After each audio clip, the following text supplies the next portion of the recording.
L'Assemblée nationale élit son bureau, majorité et opposition présentes dans toutes les structures.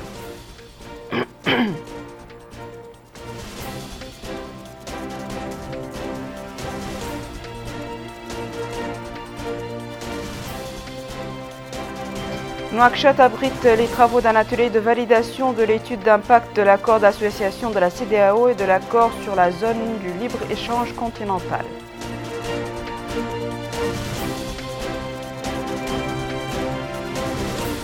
La ministre de l'Environnement et du Développement durable se rend à Chamy.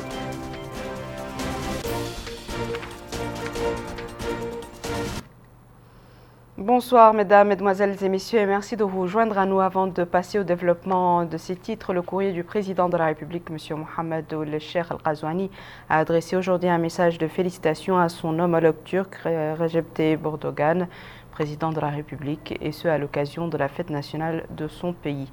Dans ce message, le chef de l'État réitère la volonté de notre pays à continuer d'œuvrer pour le renforcement et le développement des relations de coopération existant entre nos deux pays dans l'intérêt de nos deux peuples amis. Ce comité interministériel sur le programme des intrants agricoles, ce comité interministériel avait pour but de prendre connaissance du bilan de gestion du programme des intrants agricoles et de s'assurer de la bonne préparation et la disponibilisation des intrants agricoles pour les campagnes agricoles à venir.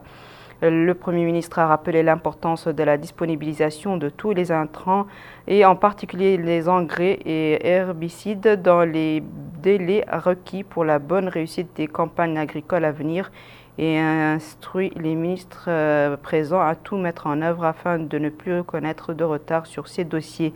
Ce comité interministériel avait pour but de faire le bilan de la commercialisation de la production nationale du riz et d'identifier et lever les contraintes susceptibles d'y faire face d'une part et d'encourager les producteurs nationaux à redoubler d'efforts en vue de l'atteinte plus rapide de l'objectif stratégique de l'autosuffisance alimentaire en riz d'autre part.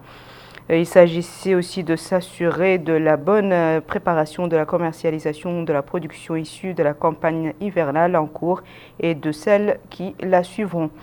Au cours de ce comité, le Premier ministre a instruit les départements concernés à œuvrer à l'encouragement de la commercialisation de la production nationale par la mise en place de politiques volontaristes orientées vers les producteurs. Rappelons que tous les moyens de l'État seront mobilisés à cette fin. Il a lancé un appel en direction des producteurs nationaux pour l'amélioration de la qualité de leur production et de leur productivité pour y être encore plus compétitif sur les marchés. Un comité ministériel recevra les représentants des fédérations d'agriculture et de commerce pour plus d'échanges et de concertation sur la question. Parallèlement, un comité technique a été désigné pour approfondir l'instruction du dossier sous tous ses aspects et soumettre un rapport au comité interministériel. Comité interministériel sur la relance de la Société mauritanienne de produits laitiers à NEMA. Ce comité interministériel se réunit pour prendre connaissance de la situation que traverse la Société mauritanienne de produits laitiers de NEMA. Le comité a étudié un plan de relance préparé par le MDR est convenu d'une batterie de mesures techniques et financières destinées à accompagner cette entreprise durant cette période difficile. Les instructions ont été données à tous les départements afin de tout mettre en œuvre, chacun en ce qui le concerne, pour accompagner et encourager la réussite de ce plan de relance. Le président de l'Assemblée nationale, le député Cheikh Ould-Cheikh, s'est entretenu aujourd'hui à Nouakchott avec le vice-président de la Commission des Affaires étrangères à l'Assemblée nationale française. Point focal des parlements du G5 Sahel, le député Jacques Maire. La rencontre a été l'occasion de faire le point sur les relations de coopération unissant la Mauritanie et la France, particulièrement dans le domaine parlementaire. Activité parlementaire toujours. L'Assemblée nationale a élu ses différentes commissions qui sont la commission de l'orientation islamique, les ressources humaines, la commission des affaires culturelles, la commission des affaires économiques, celle des finances et la commission des relations étrangères. Abdul Adamaba. Les membres des 5 commissions que compte l'Assemblée nationale ont été élus par le Parlement. Pour la commission des finances, Kamara Ali Geladjo a été porté à la tête de cette commission. Mohamed Lamine Mokhtar Ould Sidi Mauloud et le vice-président de cette commission, Jafar Ould Melainin Hashim, a été désigné comme premier rapporteur. Dan Ousmane Ahmed Ousmane est le deuxième rapporteur de cette commission. Hashim Samori Mbarek Sebha est le troisième rapporteur. Mohamed Yahya Mokhtar Sidi Ali est le premier secrétaire de cette commission. Suleiman Ali Ba est le deuxième secrétaire de la commission des finances. Zainabou Mohamed Mahmoud Taqi a pour sa part été porté à la tête de la commission des affaires économiques. Mohamed Didi Ilyas est le vice-président de cette commission. Quant à Abdoulaye Moussa Ba, Lalla Shrif Hashim et Ahmed Val, Mohamed Sidi Mokhtar, ils ont été respectivement désignés premier, deuxième et troisième rapporteurs. Amadou Mokhtar Ibrahim est le premier secrétaire de cette commission et Maïmouna Yergat Messoud a été élu deuxième secrétaire. Concernant la commission de l'orientation islamique des ressources humaines et affaires sociales et culturelles, Moussa Bou Sidi Amar préside cette commission. Mohamed El Moustapha Mohamed Lamine Zaidan est le vice-président de cette commission. El Hou Sidiye Ali Zahabi, Ahmed Bezeid, Mohamed El Mat et Toutou Cheikh Boye ont été respectivement désignés premier, deuxième et troisième rapporteur. Tahara Mohamed Sidi Ali est le premier secrétaire de cette commission et Bin Cheikh Amar est le deuxième secrétaire de cette commission. Jidou Nanji Manaba a été porté à la tête de la commission de la justice, de l'intérieur et de la défense. Oumoul Khair, Mohamed Lamine Cheikh Al-Qazwani est la vice-présidente de cette commission. Amadou Yerobari, Malik Aynina Maham et Mohamed Lamine Mohamed Lagdaf Cheikh ont été respectivement élus premier, deuxième et troisième rapporteurs. Quant à Sidi Cheikh Diadio et Sidi Ahmed Qabr, ils ont été respectivement désignés premier et deuxième secrétaire. Au niveau de la commission des relations extérieures, Mariam Mintda a été portée à la tête de cette commission. Ogo Bakari Koulibaly est le vice-président. Moustapha Bella Chouaib, Kumbadada Ousmane Khan, Mohamed Tourad Abba ont pour leur part été désignés respectivement premier, deuxième et troisième rapporteur. Et enfin, Mariam Sidi Diagili et Lalla Mbarek sont respectivement premier et deuxième secrétaire. Ouverture ici à Nouakchott des travaux d'un atelier de validation de l'étude d'impact de l'accord d'association de la CEDEAO et de l'accord sur la zone du libre-échange continentale africaine en Mauritanie ont débuté. C'est le ministre du Commerce et du Tourisme, M. Sid Ahmed El Mohamed, qui a donné le coup d'envoi de cette rencontre. La cérémonie d'ouverture de cet atelier s'est déroulée en présence des ministres de l'économie et de l'industrie et des finances, du secrétaire général du ministère du Commerce et du Tourisme, et des présidents de l'Union nationale du patronat de Mauritanie et de la Chambre du commerce, d'industrie et d'agriculture de Mauritanie. Amina Abdelaziz. Les participants à cette rencontre vont discuter des thèmes portant, entre autres, sur la présentation des accords d'association de la Mauritanie avec la CEDEAO et la zone de libre-échange continentale africaine et le programme de mise en œuvre des accords de ces organisations. Les constats et les recommandations découlant des discussions présentées par les participants à l'issue des échanges sur cette étude, la première du genre dans le contexte de la zone de libre-échange continentale africaine, permettront aux décideurs nationaux l'identification et la compréhension des enjeux de ces accords de libre-échange ainsi que la définition des politiques d'accompagnement supplémentaires qui agiront directement sur la compétitivité de la structure économique du pays. Dans le discours qu'il a prononcé à cette occasion, le ministre du Commerce et du Tourisme, M. Sid Ahmed El Mohamed, a indiqué que les accords signés récemment par la Mauritanie reflètent son choix stratégique d'ouverture de la libération du commerce extérieur en plus de l'appui à l'intégration africaine au niveau régional et continental. Il a précisé que son département tente à travers cet atelier de passer en revue les avantages possibles possibles que peut tirer la Mauritanie de son adhésion au marché commun africain et du partenariat avec la CEDEAO, en plus de l'orientation des décideurs vers l'augmentation du volume des investissements, la stimulation des taux de croissance économique et la création d'emplois décents. Le ministre a noté que les accords commerciaux peuvent profiter à la Mauritanie à travers l'appui aux exportations des produits de pêche orientés vers les marchés africains et la création d'un pôle d'exportation des produits agricoles, en plus de l'organisation d'un marché pour la vente de la gomme arabique. Le représentant résident du PNUD en Mauritanie a, de son côté, affirmé que la mise en œuvre des accords de libre-échange avec la CEDEAO et la zone de libre-échange continentale africaine permettra d'accélérer l'intégration sous-régionale. Le PNUD se sent particulièrement honoré d'avoir pu accompagner le gouvernement mauritanien dans l'élaboration de cette importante étude qui nous réunit aujourd'hui est la première de son genre dans le contexte de l'ASLECA. L'étude est d'autant plus pertinente que les constats et recommandations qui en découlent, qui permettront aux décideurs nationaux l'identification et la compréhension des enjeux et des accords de libre-échange, ainsi que la définition des politiques d'accompagnement supplémentaires qui agiront directement sur la compétitivité de la structure économique du pays. Grâce à ces accords, la Mauritanie peut profiter de la suppression des droits de douane sur une grande variété de marchandises pour les commerçants, les consommateurs et les entreprises, l'allègement des charges contraignantes pour les commerçants telles que les formalités administratives et procédures douanières, en plus de l'harmonisation des normes et réglementations appliquées aux produits et à l'accessibilité à l'ensemble des marchés africains aux fournisseurs de services à des conditions égales aux fournisseurs nationaux à travers une libéralisation des services.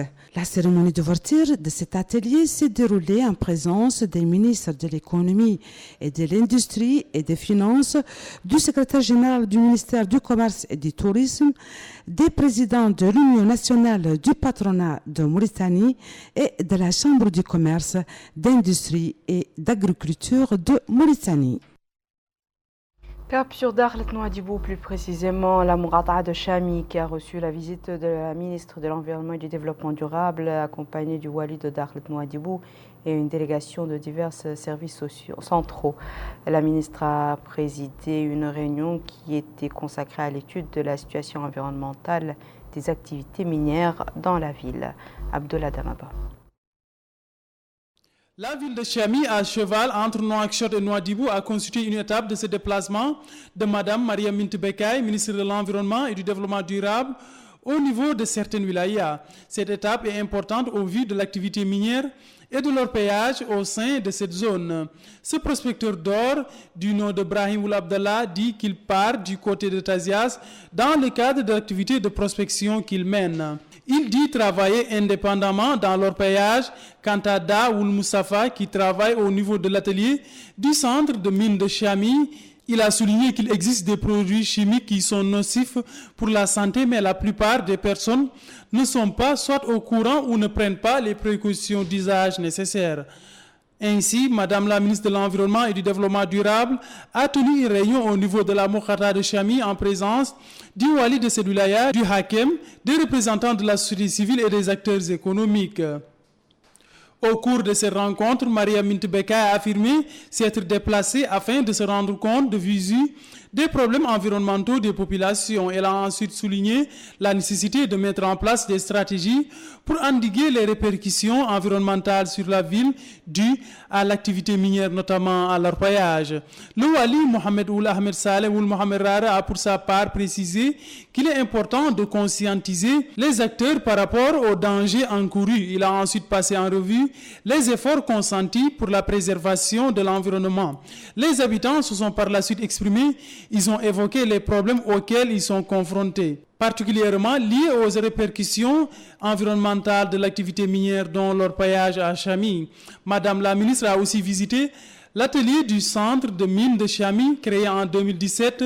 Sur les lieux, les responsables ont prodigué des explications liées aux mesures de sécurité qui ont été prises pour garantir des conditions propices permettant aux employés de travailler dans des conditions idoines et qui ne soient pas un danger pour la santé des citoyens et ne constituent pas un problème écologique. Elle s'est aussi enquis des techniques utilisées pour séparer l'or des roches au sein de cet atelier. Enfin, au niveau de la ville de Nouadhibou, Maria Mintbekay a visité la zone touristique du Kabano sur les lieux. Elle a reçu des explications sur les mesures prises pour préserver ce site de risque environnemental.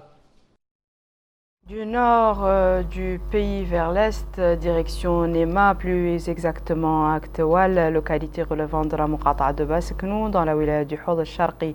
Les habitants de cette localité bénéficient d'un réseau d'adduction d'eau potable dans le cadre du projet hydraulique et assainissement dans 5 wilayas de la Mauritanie.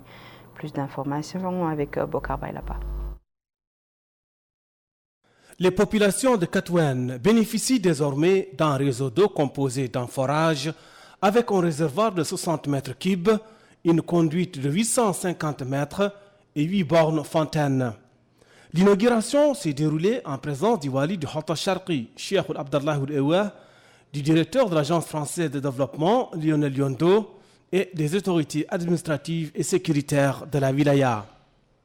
Pour le directeur de l'hydraulique, Mohamed Mahmoud El-Jiddou, la mise en œuvre de ce réseau d'eau potable s'inscrit dans le cadre de l'importance qu'accorde le président de la République, M. Mohamed El-Cheikh Ghazouani, à la réalisation des infrastructures visant à rapprocher les services essentiels des populations en vue d'améliorer leurs conditions de vie. Il a ajouté que le département de l'hydraulique et de l'assainissement va exécuter un plan d'action quinquennal qui permettra d'approvisionner en eau potable les populations des villes et localités rurales du pays. Le directeur de l'hydraulique a remercié l'Agence française de développement et l'Union européenne pour leur appui constant aux efforts de développement engagés par le gouvernement, notamment l'approvisionnement en eau potable. La mise en œuvre de ce projet s'inscrit dans le cadre de la coopération existant entre la Mauritanie et la France à travers l'appui aux efforts de développement de notre pays. Ce projet dit 5 wilayas bénéficie à un total sur les 5 wilayas de 80 localités. Cela signifie que 100 000 personnes auront gagné l'accès à l'eau potable, que 400 000 personnes auront bénéficié d'actions de promotion de l'hygiène et 260 000 personnes auront gagné un assainissement amélioré à l'issue de ce projet. Et tout ce travail, nous le devons à la mobilisation exemplaire des équipes du ministère en administration centrale et également dans les instances au niveau de la région et du département, sans oublier bien sûr les équipes qui ont œuvré à la réalisation concrète de ces investissements, non seulement la maîtrise d'œuvre, mais aussi les équipes des entreprises locales et internationales qui ont réalisé les projets de forage, de pompage. جان اللي يعيد للمدينة أخير من فترة السياحة كاملة سبحان الله. سبحان الله. بأن السياحة ما كانت موزعة على المدن، كانت قد استفادة منها أساسا شنقيط وودان. بينما المهرجان توزيع على جميع المدن الأربعة. ولا توشيشيت اللي السواح قلال فيهم. عاد يقولون دخل المهرجان عليهم وفوائده الاقتصادية والاجتماعية أكبر من جميع الدورات اللي هم الفترات السياحية اللي كانت. مدرا كان فيه جزء من ميزانية المهرجان مخصص تثمين الموروث الثقافي اللي موجود، مثلا طبعا. بناء مكتبة طبعا للملاك هذا الكنز الثقافي إياك يحفظوه فيه، وهذا مع مرور الوقت يقدمون على مجموعة من الأسر تعود عندها شيء حافظة فيه التراث. مدرا كان خلق ولا ما؟ خلق بعد.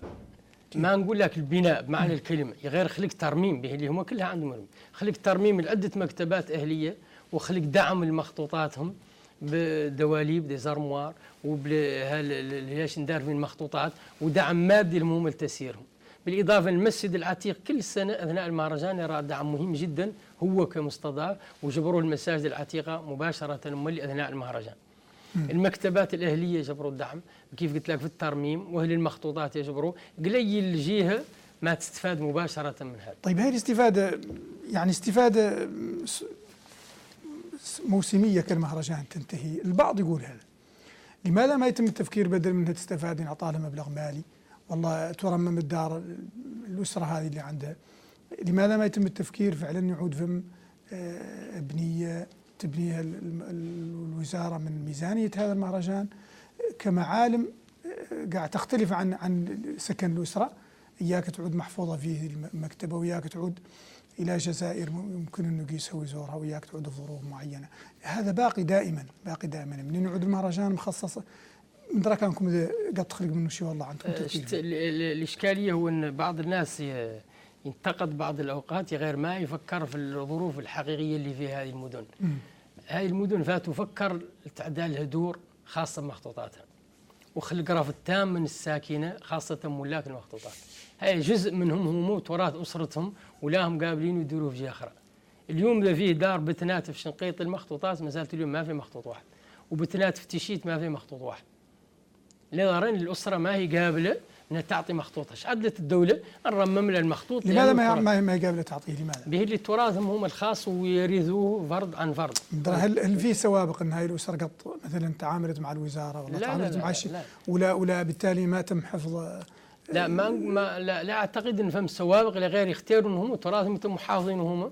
إذا نقول مثل مكتبة الفلانيين مثلا يختاروا أن مكتبتهم ما تطمس في نطاق مكتبة عامة بلا ترافد اسم الأسرة، عكس إذا تم ترافد اسم الأسرة وتنزار كتراث للأسرة وكعلماء من الأسرة وكمخطوطات كاتبين مفراد من الأسرة. لما لا هذا؟ ما ضد هو العدلنا رممنا لهم هم دارهم ودعمناهم من أجل الحفاظ على الموروث اللي ما هو موروث لهم واحد، وعاد موروث للشعب الموريتاني ككل وكل الإنسانية ككل، لأنه تم تصنيفهم كتراث دولي عالمي.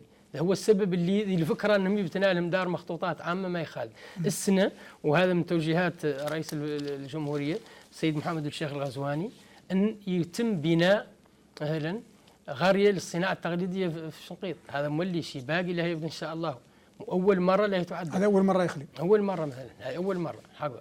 بعد المهرجان شو يبقى لهذه المدن التاريخية؟ طبعا إذا ما استثنينا عملية الكهرباء اللي البعض يقول على انها اللاعيات تخسر والله تطيح عقب المهرجان. تطيح قاعد معك شوطه يا تطيح اكيد، لكن نحن هون ندوروا مثلا القضيه تفكك اجزائها، اياك يعود التساؤلات اللي تنطرح هك ربما في الشارع والله في الامكنه العامه عن المهرجان وعن الميزانيه الكبيره. كم ميزانيه المهرجان؟ ميزانيه المهرجان ما هي مشحوده، تنازل 300 مليون. لين تنقبض وتوزع على البنود اللي عندها واستفاده الساكنه. تعرفون اللي قاعد خرب المهرجان والتنظيم وقل حتى من الاستفاده. البنود بشكل عام. البنود بشكل عام شنو هي؟ بنود كثيره جدا ما ينازل 30 بند الى غير ذلك. ما في ذلك استفاده الساكنه فيها ياسر طبعا. الا عليه نعطيك مثلا قريب من 100 مليون غير كان حاضر في راسي الوعد مباشره السكان. هذه ال 40 مليون قلت لك واضح. حسبها. عندك 21 مليون معطيه في المسابقات اللي يستفاد منها الاهل المدن وحدهم. ممنوع حد يجيهم. سابقة القرآن والسيرة 6 ملايين من 120. عندك الإبل مليون، عندك سباق الحمير، وعندك الألعاب التقليدية، وعندك الماراثون، وعندك دعم الصناعة التقليدية، وعندك دعم المساجد العتيقة، وعندك دعم للمخطوطات، وعندك دعم للرماية التقليدية المهمة اللي تجي فعلا. شنو يتمثل الدعم فاش مثلا؟ الدعم اللي نقول لك دعم المساجد، نعطى المسجد العتيق مبلغ 700,000 مثلا. السنة الماضية نعطات المسجد ولاته مثلا الترميم المسجد، لإصلاح المسجد اللي كل سنة يرمم؟ لا أيوة ما عنده هو كل 4 سنين. هو مولي مساجد معرضة وبنائهم هش ومن الطين ولا يجي سحاب يهدوا. السنة مثلا لا على مستوى هيئة المدن القادمة من دون مهرجان، ومشى لنا المسجد ولاته فاصل من جهر عنه من أجل يعود المياه تمشي عنه ما تدخل. عندنا ندخله من أجل ينجهر حفرية اللي يمشي عنه مجرد عنده وحسيان داخليين تنقل عنهم التراب يمتصوا الماء. هذا يوميا. هذا يقودنا للسؤال عن صيانة التراث اللي موجود. ذكرتوا على المسجد، قال لكم على المسجد كان مهدد بالمياه. من درجة تعدلوا لصيانته بشكل فعلي عدا عن الترميم الخارجي. درا كان فهم تفكير عليكم كانكم كنتوا تعدلوا قاع ترميم من نوع آخر، المحافظة بشكل حديث على ذي المباني اللي هي محافظة عليها. درا كنتوا تعدلوا من شيء والله لا لم تخبر ولا تبلغوا عن عادله هي يتلوك من البناء يتدخلوا وياك من لجنه الترميم. ما هو بهذيك الدرجه لا. هو الاشكاليه في الناس ما يفهمون هذا تراث دولي ويلا يصان بالطريقه اللي هو بها.